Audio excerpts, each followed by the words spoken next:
Le 28 et 29 mars 2018, je me suis rendu à Paris, dans le quartier de la Défense, pour participer au BIM World Paris 2018. Cet événement est l'événement incontournable de l'année qui rassemble tous les professionnels du BTP autour du domaine du BIM. Pour cette édition, il y avait pas moins de 140 stands présents sur la partie salon et une centaine de conférences réparties sur les 2 journées. La première chose, en arrivant au salon, c'est que j'étais étonné de voir la quantité de visiteurs présents sur les 2 jours. En effet, les chiffres du BIM World ne sont pas encore sortis, mais les allées du salon étaient tout le temps pleines, peu importe les moments de la journée, et il y a même certaines périodes où il était vraiment difficile de circuler entre les stands. Mais cela fait aussi plaisir de voir que le BIM est de plus en plus développé en France et qu'il intéresse de plus en plus de professionnels du BTP. Pour ma part, lors de ces 2 journées, je me suis seulement intéressé à la partie salon du BIM World, où on pouvait retrouver les stands par exemple des différents leaders du BTP, que ce soit FH, Bouygues ou Vinci, mais aussi les différents développeurs tels que Autodesk, Trimble. Il y avait aussi des stands de tout ce qui était scanner 3D, que ce soit des fournisseurs ou encore des prestataires. Donc en fournisseurs, il y avait bien sûr les 2 grands leaders, Faro, Leica, et après des entreprises par exemple régionales, telles que par exemple ATFF. Et quelques stands étaient là aussi pour la partie rendu et visite virtuelle, voire même réalité virtuelle, réalité augmentée, comme par exemple Enscape, Lumion, Block in Block et plein d'autres. Il y avait une petite partie aussi avec des startups, tout le label CSTB Lab, comme par exemple Levels 3D qui propose un système de scanner 3D par smartphone, qui est vraiment intéressant et qui est vraiment innovant. Et encore plein d'autres entreprises telles que des plateformes collaboratives comme XeoBIM, BIMdata, Active 3D et même aussi des bureaux d'études tels que Cebatec. Les premiers stands que j'ai été voir, c'était quand même les leaders du BTP pour voir un petit peu où ils en étaient et voir ce qu'ils présentaient. Par exemple, sur le stand d'Eiffage, on pouvait retrouver leur totem digital qui est développé en collaboration avec la société Aldoc. Le totem digital, pour faire simple, c'est un mélange entre un vidéoprojecteur et un écran tactile et un PC.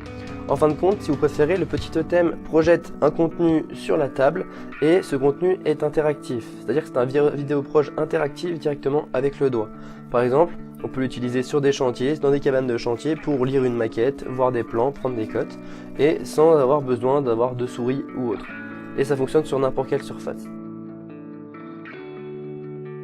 Sur le stand de Bouygues, ils voulaient mettre en avant leur réalité virtuelle pour la promotion immobilière. Par exemple, le client, il se balade dans son appartement et il peut changer la couleur des rideaux, la couleur de la table, qui est donc un type de serious game, mais beaucoup plus interactif qu'une simple visite virtuelle classique avec le clavier.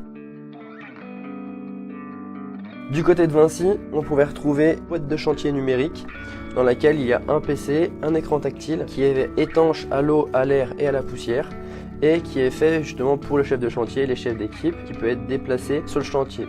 Bouygues dispose actuellement de 40 boîtes numériques sur leur chantier. Ces boîtes sont développées par la société IT-Cube, à savoir c'est qu'IT-Cube propose aussi d'autres fonctionnalités qu'on pouvait retrouver sur le stand par exemple de la région Normandie.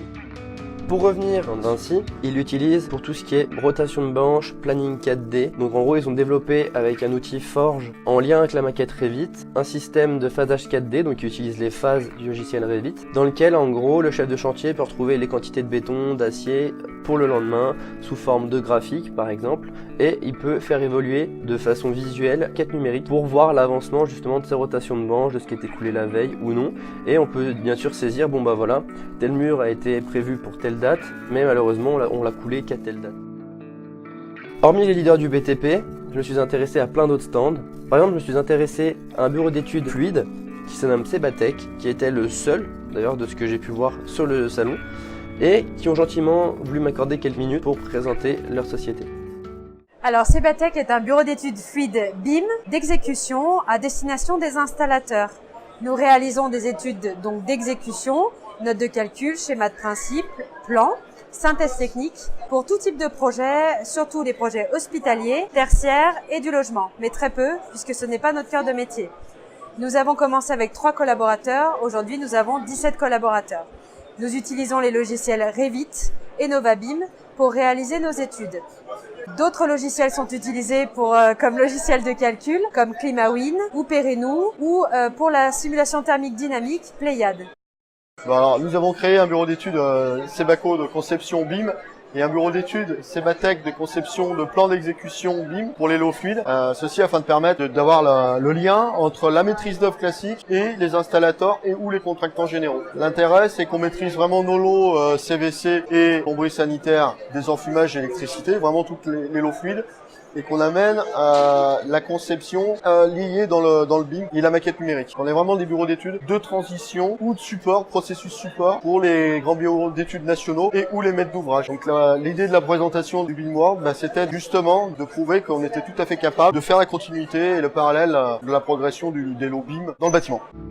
Par la suite, je suis quand même intéressé à notre partenaire Axéo BIM, donc qui propose une plateforme collaborative, donc qui était aussi présent sur le salon lors de ces 2 journées.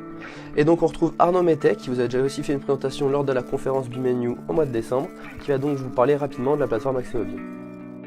Axéo BIM est une plateforme d'échange qui va vous permettre d'échanger autour de vos projets BIM, d'échanger vos documents, vos informations au sein du projet.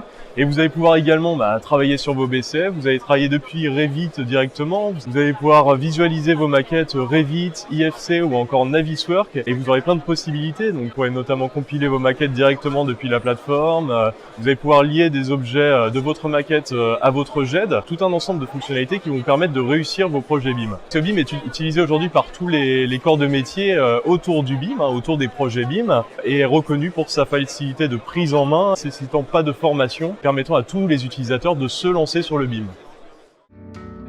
Pour finir, le BIM World était un événement qui était vraiment très intéressant et très enrichissant pour permettre d'aller au contact des différentes entreprises que j'avais pas encore rencontrées lors des autres salons, ou même pour voir les innovations technologiques, que ce soit par les leaders du BTP ou même par les développeurs.